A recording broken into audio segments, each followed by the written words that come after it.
again, everyone. Welcome back to another episode of Discussions of Darkness. This week, I wanted to do what should be a part 2 to one of our earliest episodes. For folks who've been watching the show for a while, you'll remember very early on I talked about the pageantry of the world of darkness, and about all the rites and rituals and all of the unique characteristics that really make the different supernatural communities tick and make them feel unique. Well, this week I'm talking about the atmosphere that you need for these games and how to really pump it up at your table. While the rituals and the rites that I mentioned take place in-game, the atmosphere is something you generate out of game. So this is more the meta concern that goes along with how you run the actual world that you're putting your players in, to keep them focused, to keep them immersed, and to really make sure that they're feeling the Chronicle that you're going through. And before we get into it, I just want to remind everyone that these are all suggestions and that you can do as much or as little as you want at your table. There's going to be different tastes running the gauntlet, and there's nothing wrong with doing more, there's nothing wrong with doing less, as long as it's what you and your players want. That is, at the end of the day, the most important consideration you have to keep in mind. Now, beginning at the beginning.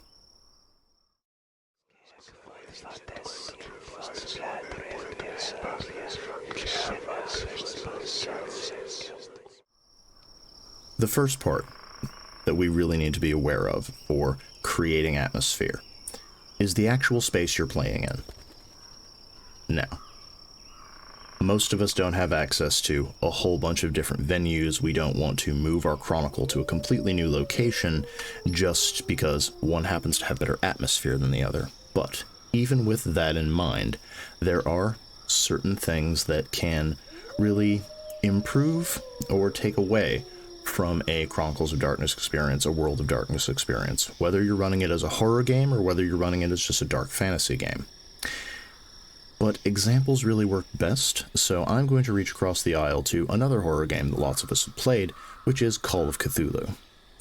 Now, if you haven't played Call of Cthulhu, I highly recommend it because there's a lot of lessons to be learned, both as a player and as a storyteller, for really bringing across horror, tension, etc. However, the first game that I played had a really great example of how the location you're playing in can make a huge, huge difference.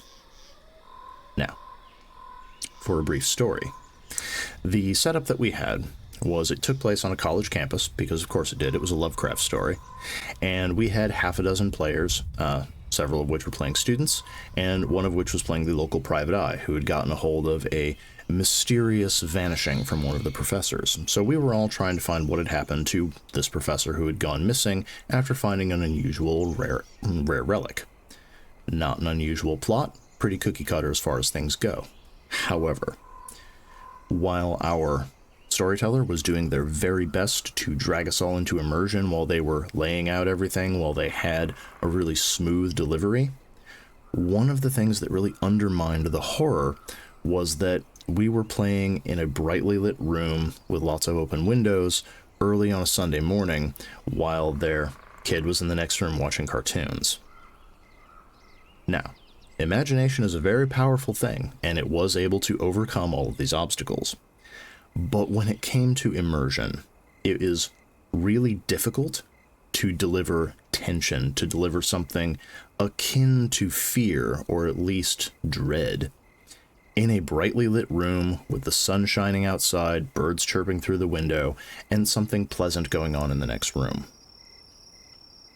Now, if you want to really add to the atmosphere of your World of Darkness game, consider some of those mistakes and ask how you could mitigate them at your table.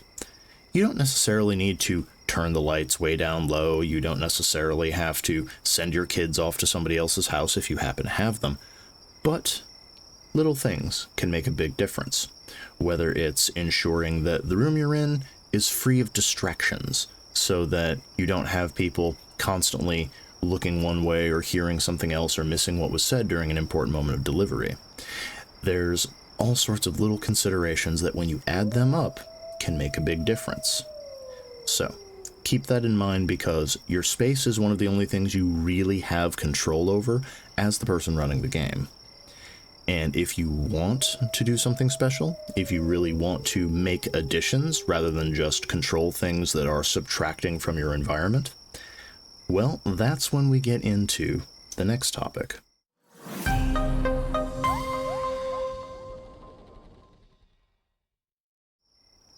When it comes to additions that can really increase the atmosphere in your game, something I would recommend is sound design and props. These are not going to be for everyone, so again, buyer beware. But sound design, soundscaping can make a huge difference when it comes to a game you're running. And this works easier in person. It can be done over an online game. I have had several people who have done it, but online games bring with them extra challenges when it comes to this particular setup. So, if you wanted to do a soundscape, for instance, I'm not necessarily saying that you need to have music running at all times, that you have to have a playlist going for when things get dramatic, but sometimes a little push can really help the imagination. This is particularly true if you happen to be running a LARP rather than just a tabletop game, as it was one of my main ways of taking a space that I couldn't really modify much because, my friends were graciously hosting the game and I didn't want to just rearrange their entire house once every couple of weeks. So I would take a Bluetooth speaker and I would put them in different parts of the place, and I would have an audio signifier as to what is going on in a particular room. Is this particular room in the real world at a busy cafe? Is it in the hedge where there are dangerous things happening? Are we at a goblin market? Are we at any of the different locations you could deal with in a World of Darkness game? While we may not think of it very often, subtle audio cues can really help keep us immersed in what's supposed to be going on. Again, the key here is subtle. If you're going to have background music, if you're going to have that kind of scene setting, make sure that you keep it low enough that it doesn't impede conversation, it doesn't get in the way of people trying to actually play the game, and that it's just sort of, in the background, drifting along, keeping your brain tuned into what's going on, especially if you're going to be changing it at important moments, because when that happens, players might start to pick up on it, and that can create tension in and of itself, which is another fun trick you can use as a storyteller if you want to ratchet things up, but you don't want to draw everyone's attention to it right away. So if they're used to seeing you change things around on your laptop or push a couple of buttons on a tablet, and they slowly realize the music is fading out or is changing to a different track, that can occasionally get you a really good scare as everyone gets quiet and looks at each other and they all know something changed, but they don't know what. Now, as for props, this is where you have a lot of free reign, because most of us, when we think of props, we think of actual physical items that you get handed and that are somehow tied to the game that you're running. For example, say that you had a bunch of players who found a body, and on the body there was a passport, a wallet, a couple of other small items. You, as the storyteller, could take physical items that are what you described and put physical clues inside them and hand them out to your players to examine at the table. That's a really neat thing to do. It can be a lot of fun. However, it is not always within our budget to do things like that. But props are not solely physical, which may sound a little strange, a little confusing. But under props, I would also file in-game media and other things that you could have your players stumble upon and either listen to or watch or something similar. For example, anyone who's been over to my Rumble channel may notice that on there I have several missives from Mr. Nowhere, a character that may come back again if and when we get around to Windy City Shadows. But Mr. Nowhere was a Winter Court DJ who would put out all of the news bulletins for the changelings in the community, and he would ensure that people got the local news and happenings, but it was all in his morning cant. It was doublespeak, it was innuendo, and things that only other changelings would pick up on. So by putting those videos together and putting them out for my players to listen to, I gave them not a physical thing, but I gave them an in-world broadcast to listen to. I gave them something they could play through again and again, listening for keywords, trying to interpret what something meant. And for those who were really paying attention, I actually hid some clues in the keywords of the video so that if they wanted to really go sleuthing, they could poke their heads in and see what it was that was going on beneath the surface. And one or two of them actually did, which I felt very rewarded by.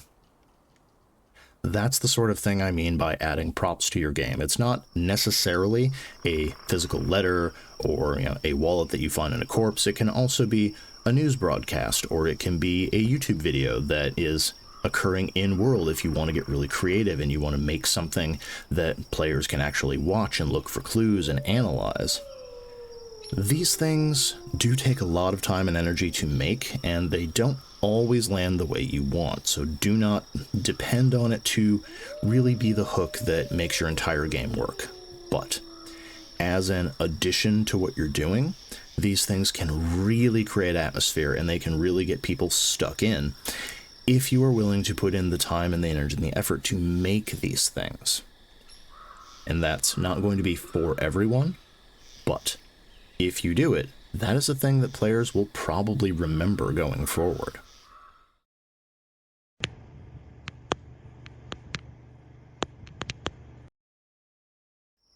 Now we have our last section for atmosphere and immersion, which is probably the stickiest one as far as things go, because it is player behavior, and by extension, storyteller behavior, because you cannot make rules for your players that you yourself are exempt from. If you're going to make a rule for this, you have to abide by it as surely as they do. And this is another one of those where every table is going to have their own desires. They're going to have what works for them. Try some things out, whether you do it for a single session or whether you want to do it long term because it happens to be working. These are very individual. Not every tip is going to work for every table, but thinking about these things can make a really big difference overall in your game at your table with your particular group. That being said, we've all been at those tables where player behavior undermines the game and undermines the plot you're trying to run, the atmosphere you're trying to build. Probably the easiest example of it is when you as the storyteller are trying to build up a big scene, you're trying to make something very cinematic, you're trying to make something very tense, and then someone lets fly with a ridiculous joke or a silly pun.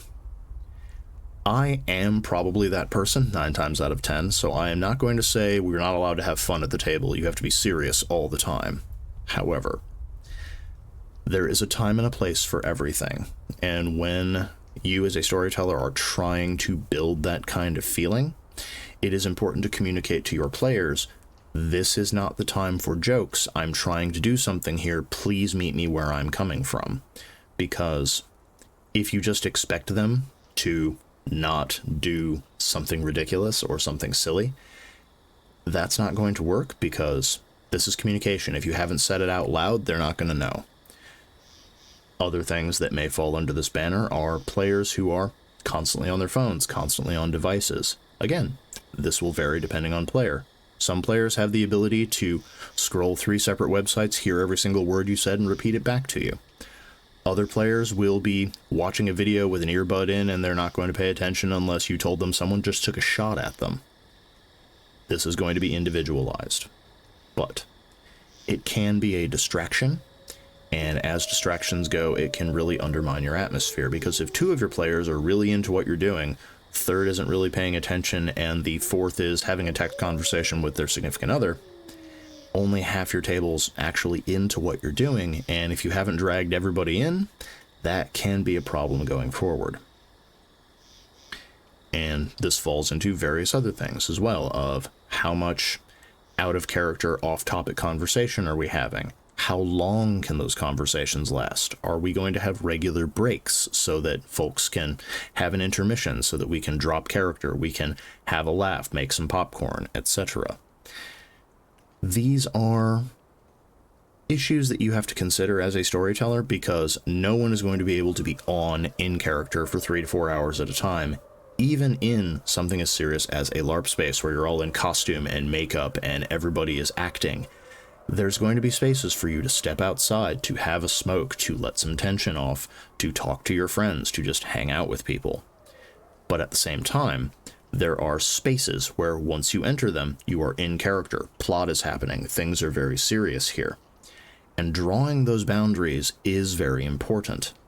Getting people to get used to following those is equally important. And when you are the one who is, well, ringleadering and masterminding this whole setup, it's important for you to balance those two things of, yes, we are here to have fun, we are here to tell a story, we're here to roll dice and just do some silly stuff with our friends. At the same time, if you are trying to run a dramatic game, if you are trying to run a game with tension, with elements of horror, you need to have people who are actually engaged with that in much the same way a horror film that you are casually watching out of the corner of your eye while you're scrolling TikTok isn't going to give you the same kind of scare as if you were sitting on the couch in the dark, everyone around you being quiet while you were focused on the action and what's happening. Being not distracted, being invested, paying attention can be very important, but you don't want to demand too much of that from your players.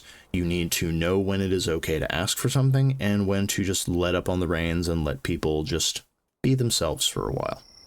And once you get used to that back and forth with your table, with your players, you'll be able to feel when it is important to ask for that and when it is okay to just let people go off the leash a bit. More importantly, once you've established that kind of dynamic, your players will also get a sense of when you need it as the storyteller, and they're much more likely to give it to you without you having to ask, without you having to clear your throat like a substitute teacher that needs everyone to pay attention to the lesson you're trying to give them. But, as with everything else, these things require time, patience, experimentation, and communication. So if you're a storyteller and you're thinking about implementing some of these ideas at your table, don't just do it in a vacuum. Talk with your players, ask them what their opinion is, explain to them what it is you're trying to do and what you need from them. This is a collaborative effort and you can't make anyone do anything. All you can suggest is that we all as a group try this and see how we like it. You need their buy-in, you need their consent, you need their permission. Otherwise, everybody's going to have a bad time, no matter how good your intentions were at the beginning. But that is my thoughts on building atmosphere, some of the do's and don'ts you should follow, and, well, I wanted to ask folks out there, what are some things you have done that have really helped build atmosphere in your game, that have really helped you land either the horror or the tension or the dread that you've wanted your players to feel, and which game did you have it in? Or on that, what are some tips that I gave that you felt really worked for you if you've tried them, or something that went horribly awry if you did try it and it really didn't work the way you hoped it would? Lastly, if you have created props or media, tell us about it down below. I know you can't leave links on YouTube, but if you can subtly tell us where to find it, I'm sure that some of us would be more than happy to check it out. As with everything else, links I mentioned to products, videos, etc. are down in the description below. If you have suggestions for something you'd like to see covered in a future episode of this show, please let me know that as well. And until next time, happy gaming, everyone. Thank you for staying to the end of this episode of Discussions of Darkness. If you enjoyed it, please consider liking the video and sharing it on your own social media to help boost the signal. And if you'd like to help us keep the show and channel going, don't forget to hit that subscribe button as well. If you have any questions about the topic I covered today, or if you have something you'd like to see covered in a future episode, make sure to leave it in the comments below. Lastly, please check out the link in the video description to browse all of my World and Chronicles of Darkness supplements from Ezekiel Games. So far, we've covered Changeling the Lost, Vampire the Masquerade, Mage the Awakening, and Geist the Sin Eaters, in addition to a handful of general supplements that will be useful for any game set in the World or Chronicles of Darkness settings. Thank you in advance for your support. You're the ones who help us keep the lights on, so we don't fade into the shadows.